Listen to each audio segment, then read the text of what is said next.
Vendredi 11 octobre de l'an 2024, bienvenue dans cette session de l'information. Voici les titres de ce journal. 10 millions de francs CFA, c'est le montant d'une aide financière du projet Plan Béné aux sinistrés des inondations de la commune de Malanville. Cet appui va en direction de 175 ménages vulnérables dans 3 arrondissements, notamment Malanville Centre, Garou et Tombouctou. Les précisions, c'est dans un court instant. Pendant ce temps, atelier de réflexion, de sensibilisation des jeunes sur la pacification des communautés au nord Bénin dans les départements de la Donga et de la Liborie. Après l'étape de Djougou dans la Donga hier, c'est donc au tour de la commune de Malanville d'abriter cet événement qui s'inscrit dans le cadre du projet de migration des jeunes pour la cohésion sociale au nord Bénin. Précision, c'est dans ce journal.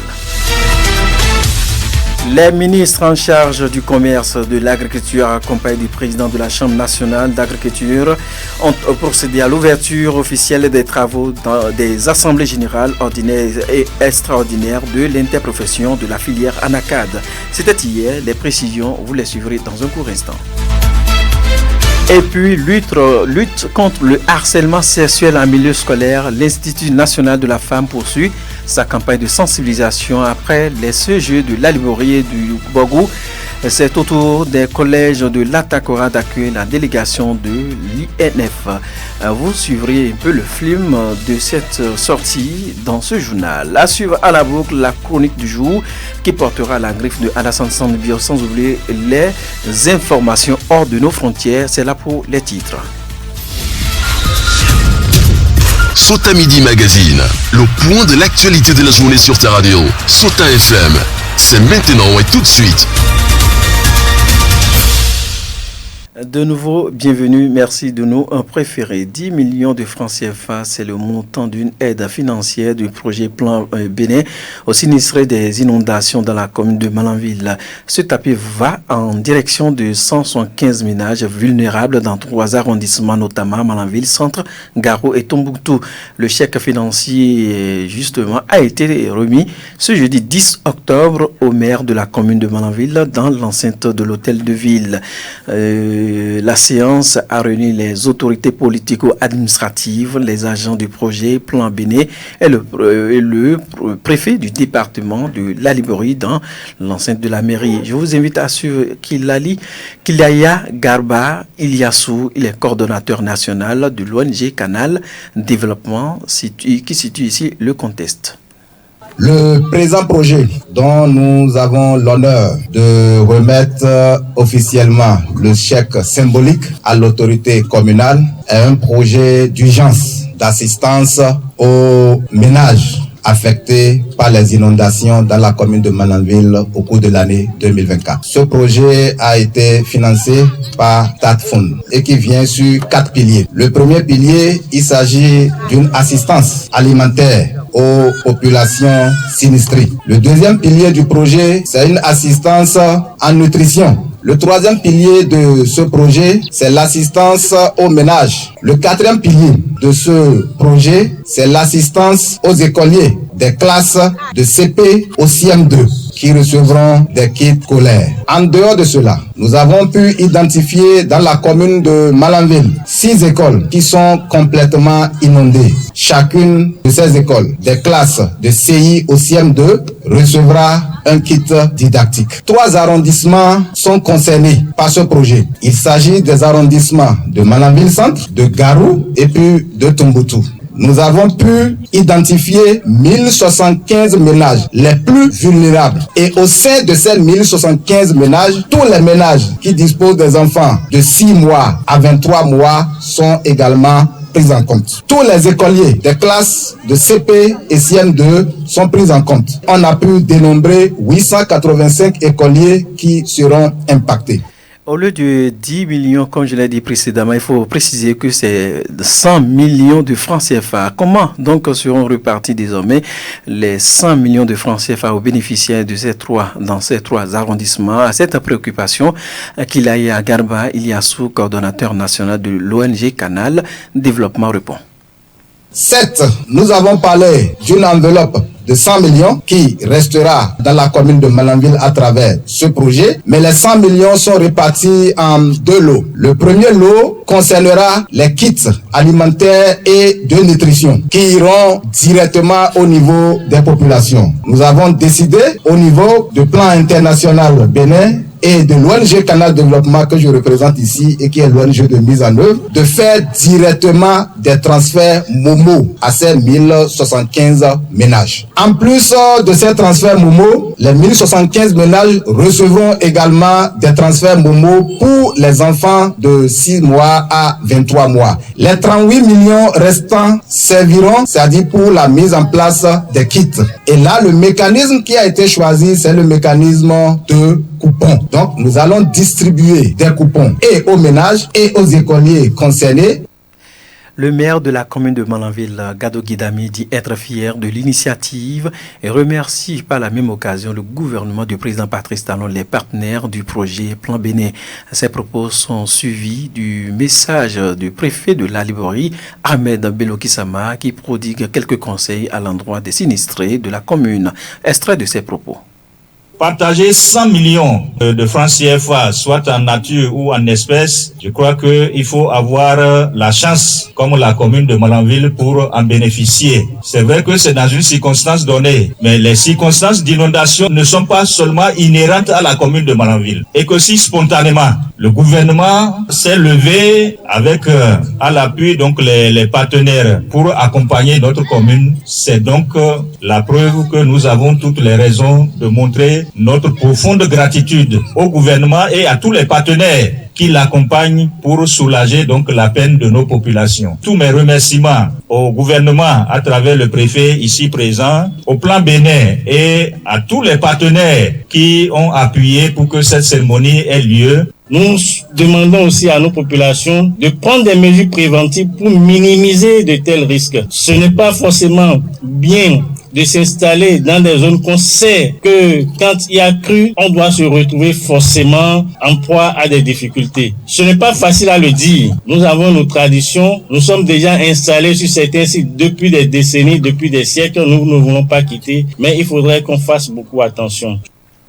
De cette actualité, nous parlons tout autre chose. À présent, atelier de réflexion et sensibilisation des jeunes sur la pacification des communautés au nord Bénin dans les départements de la Donga et de la Liborie. Après l'étape de Djougou dans la Donga hier, c'est au tour de la commune de Malanville d'abriter cet événement qui s'inscrit dans le cadre du projet de migration des jeunes pour la cohésion sociale au nord du Bénin. La séance a eu pour cadre la salle de conférence de la Rajim ce vendredi 11 octobre 2024. Ils sont nombreux, ces jeunes malanvillois et représentants des ONG de la commune de Malanville à prendre part à cette séance de sensibilisation. Écoutons pour plus de détails Faisal Maman Memako. Il est justement, lui, il est coordonnateur du Borgou, de la Liborie, j'allais dire, du réseau des alumni du programme Jeunes Leaders du Borgou à l'ouverture. Nous sommes là ce matin pour faire une activité sur l'extrémisme violent. Vous n'êtes pas sans savoir que le Bénin aujourd'hui emploie l'extrémisme violent et aux questions de sécurité humaine. C'est à ce titre que le réseau a trouvé important de venir organiser cette activité à Malanville. Malanville qui est déjà à la porte de la menace ou qui a été déjà touché aussi par la menace. Donc pour ce projet, on a choisi 2 communes au nord, Djougou dans la Donga et Malanville dans la Liborie. Donc je vous souhaite la bienvenue à cette activité. Tout au long de la journée, nous aurons parler de 2 principaux thèmes. Le premier, c'est la prévention de l'extrémisme violent au Bénin, état des lieux, rôle et défis des jeunes et des femmes dans la promotion de la paix. Cette communication sera présentée par Arnaud Casson, qui est journaliste passionné et spécialiste des questions de paix et de sécurité. La deuxième communication, c'est l'engagement des jeunes dans la lutte contre l'extrémisme violent, comprendre et appliquer les 5 piliers de l'agenda jeunesse, paix et sécurité. Et cette communication sera présentée par Madame Osnia Bankoto, qui est aussi membre du réseau des alumni Jeunes Leaders du Bénin. À l'instant, Faisal Mama Memako, il est le coordonnateur à l'évolution du réseau des alumni du programme Jeunes Leaders du Bénin. Mesdames, Messieurs, il faut préciser que cette séance de sensibilisation débutée ce vendredi 11 octobre 2024 matin se poursuit de l'autre côté. De cette actualité, on parle, nous prenons donc la direction de Cotonou. Les ministres en charge du commerce et de l'agriculture, accompagnés du président de la Chambre nationale de l'agriculture, Imali Herman Djetta, ont procédé à l'ouverture officielle des travaux des assemblées générales ordinaires et extraordinaires de l'interprofession de la filière Anacad. C'était hier jeudi 10 octobre et c'est la salle de conférence de la direction de l'élevage et de la pêche à Akpakpa, à Cotonou, qui a servi de cadre. Dans son adresse, le président de la Chambre nationale d'agriculture, Imali, a exprimé donc sa joie et salué à sa juste valeur chaque acteur pour le travail accompli dans le cadre de l'organisation de ces travaux. Imali Herman Djetta, qu'on écoute. Et vous imaginez ma joie de voir se tenir effectivement comme prévu l'Assemblée générale de l'IFA. C'est pour tous les acteurs de la filière Anacad un succès et une victoire. C'est pour cela que je voudrais me permettre de vous saluer chaleureusement pour votre rôle déterminant dans l'atteinte des objectifs de chaque étape de ce processus qui nous a conduit à l'avènement de ce jour. J'exprime ma reconnaissance à son Excellence, Monsieur le Président de la République, pour ses orientations claires. Toutes mes félicitations à l'équipe des élus et des cadres de la FENAPAV, entendu Fédération nationale des producteurs d'Anacad du Bénin, et du CNTC, Conseil national des transformateurs Cajou, qui n'ont ménagé aucun effort pour que l'organisation de la présente AG soit une réussite. C'est bien la preuve que les organes qui seront mis en place aujourd'hui hériteront d'un leadership et d'un dynamisme à venir. Sachant que nous devons donner toute la place et le temps au travail bien fait, je voudrais rendre hommage à l'ensemble des acteurs de l'interprofession de la filière Anacad pour leur mérite, leur sacrifice et leurs endurances dans la promotion et la sauvegarde de la filière Anacad. Malgré les difficultés et les incohérences qui ont jalonné le passé de cette filière, vous avez été combatifs et engagés. Prenons la parole, le ministre de l'élevage, de l'agriculture et de la pêche, Gaston Kossi-Dousoui, pensant pour sa part que tous les acteurs ont encore un grand rôle à jouer, s'agissant justement de mettre à terre les plants et aux pépiniéristes, le suivi après achat. Suivez plutôt Gaston Kossi-Dousoui, ministre de l'élevage, de l'agriculture et de la pêche. Sur l'objet qui nous réunit, nous avons parfois mal identifié là où se trouvent nos forces. Sur le cajou particulièrement, qu'avons-nous à faire?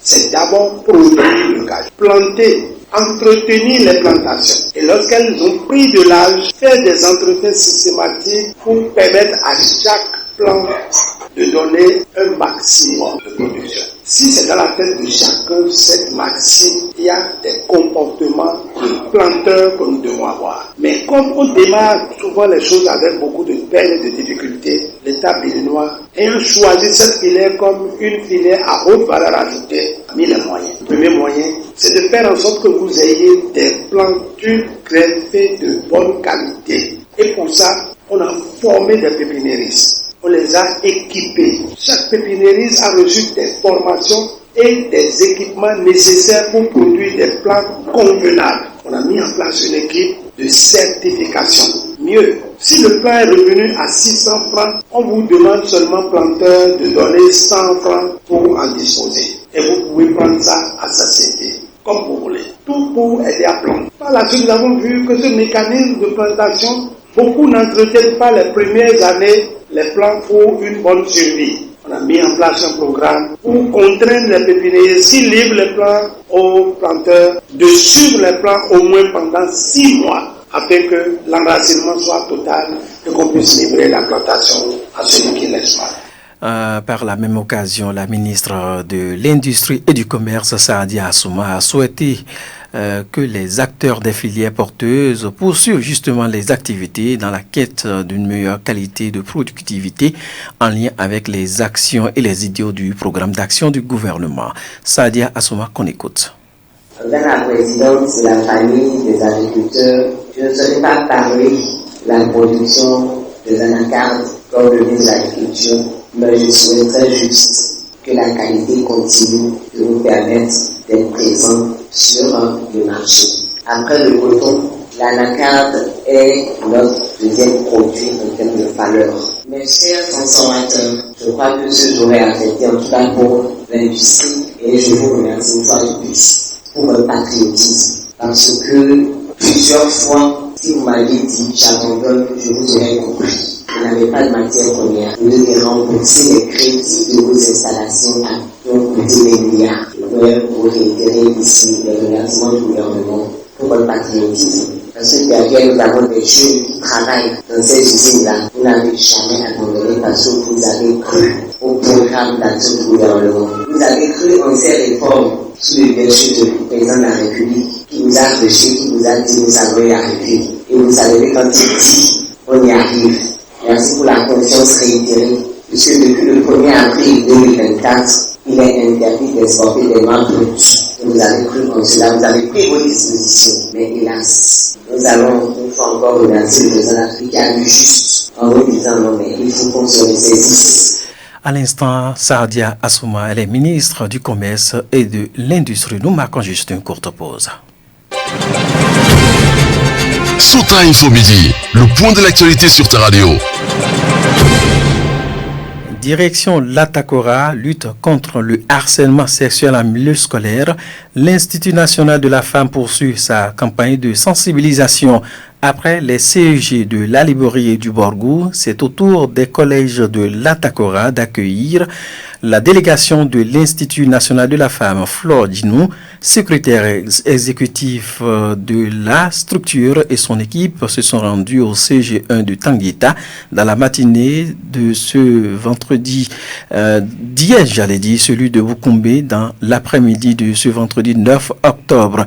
L'objectif de cette tournée reste le même, lutter contre le harcèlement sexuel en milieu scolaire et toutes les formes de discrimination et de violence. On suivait les précisions avec Flore Dinou, secrétaire exécutive de l'Institut national de la femme.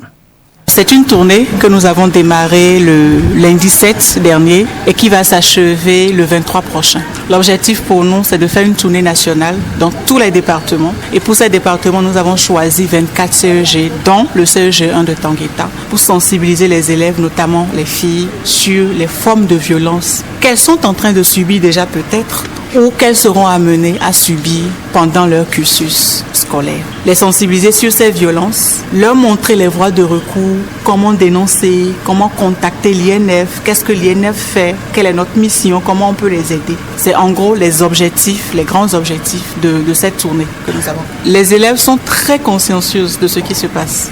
On ne le sent peut-être pas, mais elles sont très intelligentes et elles comprennent. Et vous avez vu que tout au long de la causerie débat, je les ai laissées s'exprimer. C'était ça l'objectif. Je ne viens pas en donneuse de leçons, mais je viens pour les laisser s'exprimer et qu'elles ressortent elles-mêmes les problématiques, les problèmes, les choses qui ne vont pas, qu'elles voient dans l'école, dans leur vie en général, qu'elles ressortent. Il y a eu des cas de violence qui nous ont été soumis, il y a eu des cas de mariage forcé qui nous ont été soumis, il y a eu des cas de harcèlement aussi qui nous ont été soumis. Et face à ces cas, je leur ai montré comment dénoncer, contacter l'INF sur le 51 07 88 88, par SMS simplement, par appel, par WhatsApp, par audio. Nous prenons pas tous ces canaux-là, c'est possible.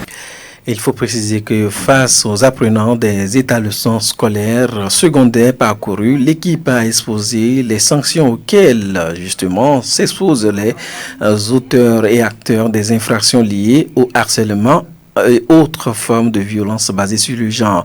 Occasion pour le directeur du collège d'enseignement général 1 de Tanguita d'inviter les élèves filles au travail. Alassane Bawa qu'on écoute.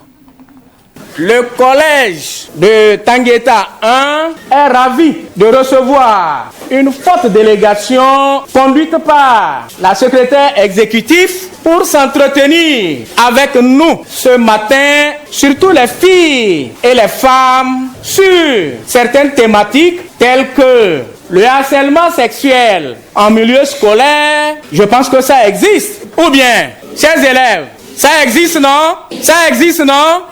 Donc, en dehors de cette thématique, il y a encore d'autres.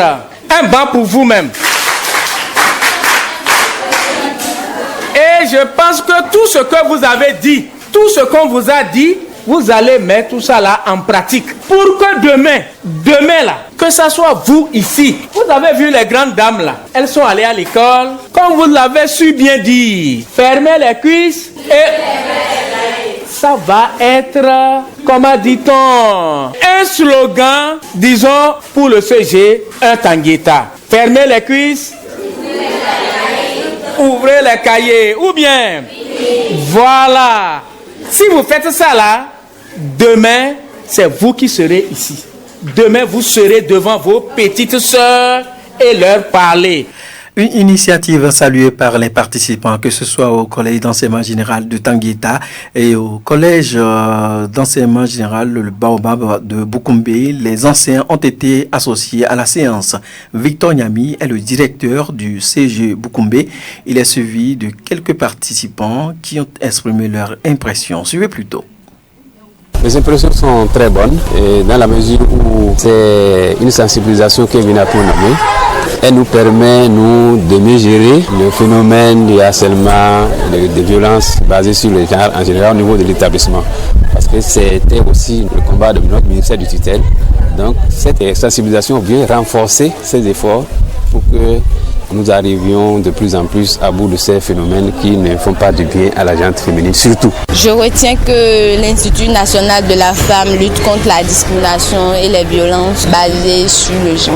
Après cette séance, moi je retiens que l'Institut national de la femme lutte tellement pour le développement des filles en milieu scolaire et lutte contre le harcèlement sexuel en milieu scolaire. Vraiment, je remercie beaucoup l'Institut et je pense qu'avec le temps, ça va s'améliorer et les grossesses seront évitées au sein de nos établissements. Pour cette séance, je peux retenir que l'Institut national de la femme accompagne énormément les femmes à rendre justice, accompagne les femmes vraiment à se sentir à l'aise, à se défendre, à ne pas avoir peur de quelqu'un.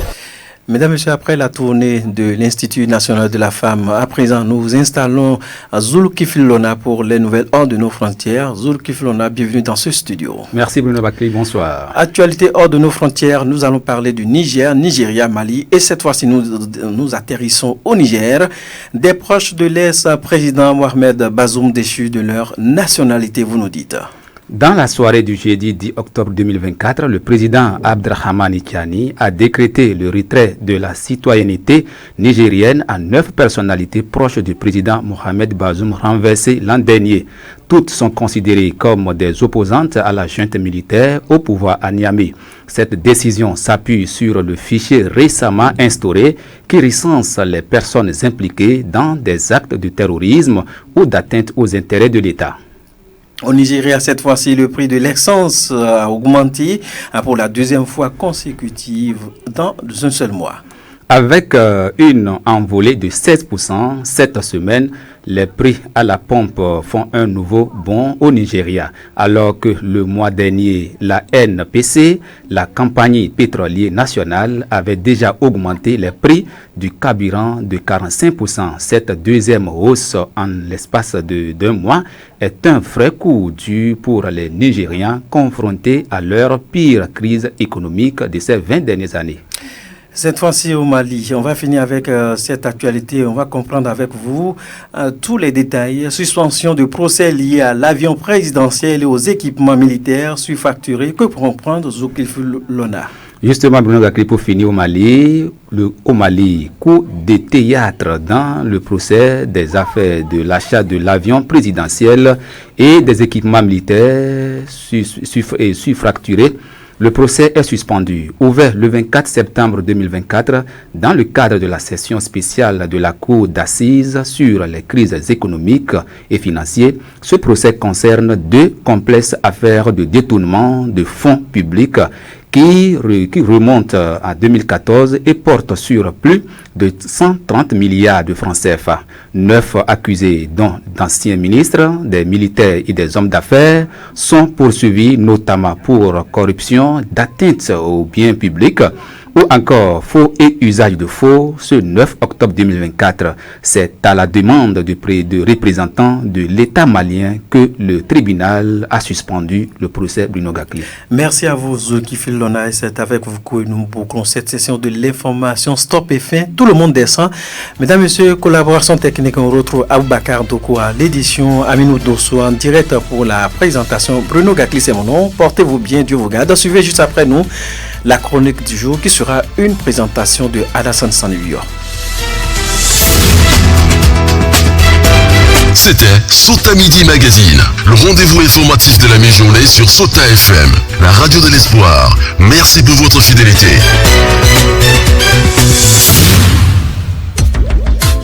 Suivez la chronique en français facile sur Sota FM. La chronique en français facile sur Sota FM. Alassane Sani Bio.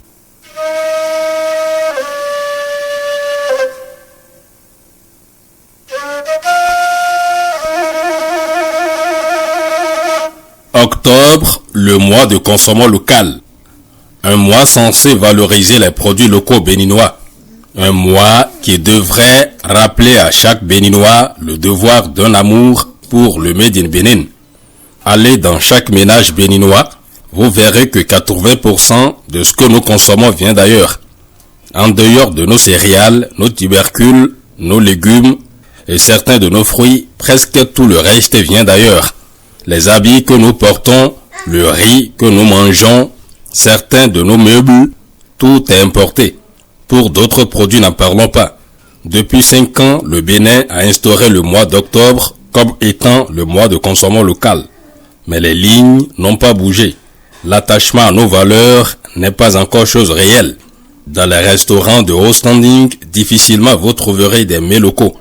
Pour faire une sortie chic, on va dans les fast-food pour manger de shawarma, de pizza et autres. Jamais on ne pense aller manger du wassa-wassa fait à base de cosset d'igname. Les restaurants n'en font pas la promotion. L'igname pilé a la chance d'être sollicité de temps en temps. Dans les administrations ou à des instances solennelles, c'est la veste qui est recommandée. On estime que c'est la meilleure tenue. Les facteurs occasionnant ce fait sont multiples et multiformes. D'abord, le colonisateur a formaté notre mentalité pour nous faire croire que le bon vient toujours d'ailleurs. Nos sachants sont complices de cette aliénation. C'est donc du fait de nos décideurs. Ils n'en donnent pas l'exemple avant même de penser à des réformes qui puissent toucher ce volet. La plupart d'entre eux, leurs épouses ne vont s'approvisionner qu'à des supermarchés dont je veux taire le nom. Imaginez le coût. Là-bas, même la viande du mouton ou du bœuf est importée, alors que nous avons ces animaux en pagaille ici. Leurs meubles sont souvent importés à des coûts faramineux. Pour leurs vacances, ils vont en Europe, leurs enfants aussi. Ils ne consomment pas le tourisme local, donc ils renforcent l'économie d'autres pays au détriment de leur pays. Bref, les conséquences sont énormes. Pas assez de réformes qui contraignent à développer donc un penchant pour la chose locale. Le Béninois lambda qui veut acheter des chaussures confectionnées au Bénin se trouve confronté à leur cherté. Parce qu'il n'y a pas suffisamment de mesures qui accompagnent les locaux qui pensent transformer la matière première du pays. Assez de choses qui restent à corriger. Citoyens de la République, c'est tout pour aujourd'hui. On se reprend très prochainement.